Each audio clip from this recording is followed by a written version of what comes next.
Are you curious to know why mastering is so expensive? Do you think it's expensive or do you think it's cheap? Obviously, that depends on where you go. Let's talk specifics. Stay tuned. All right, so if you're curious to know why mastering is so expensive, let's get into it. It's really not that expensive unless you're going to a very, very renowned mastering engineer.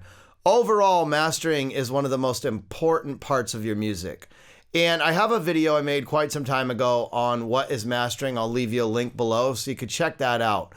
But in this recent series, I've been talking about various things related to mastering, answering a lot of questions I get. And sometimes I get from mix engineers I know here in San Diego, they say a lot of their clients don't have the budget for mastering. They didn't budget for mastering, or they think it's too expensive. And my answer to that is, well, if you don't want the best for your music, then I don't really know what to say. But I understand budget can always be a factor. And I talk about the difference between mastering and what it can do for your music in a previous video. Check that one out. I'll leave you a link. I also share examples of human mastering. Maybe human mastering is an option for you in a video a few months ago where I show my master versus one of the artificial intelligence masters. Check that out too. I'll leave you a link.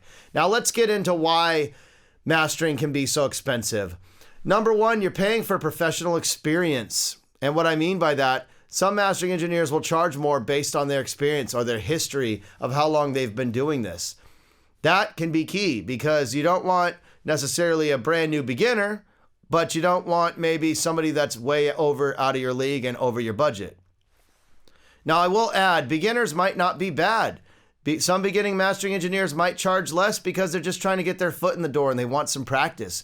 And you might run into a great mastering engineer that's just starting out their mastering service. Every mastering engineer starts out that way, so don't forget that.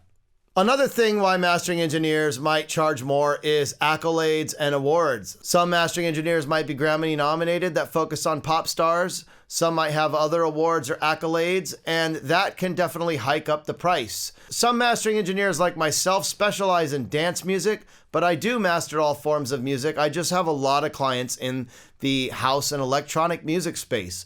So I've had a lot of my masters charted on, say, Beatport or Track Source, which is a different type of award. And that can definitely add to the portfolio and the body of work, which can then hike up the price for the mastering engineer that you might be talking to. So another one is some mastering engineers master with analog gear, which can get very pricey.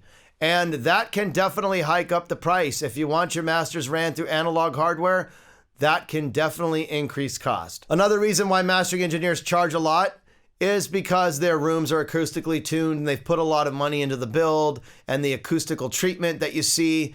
This room right here was pretty expensive to build and the acoustic treatment was not cheap and it was time consuming to put this up. And so that can factor into the costs.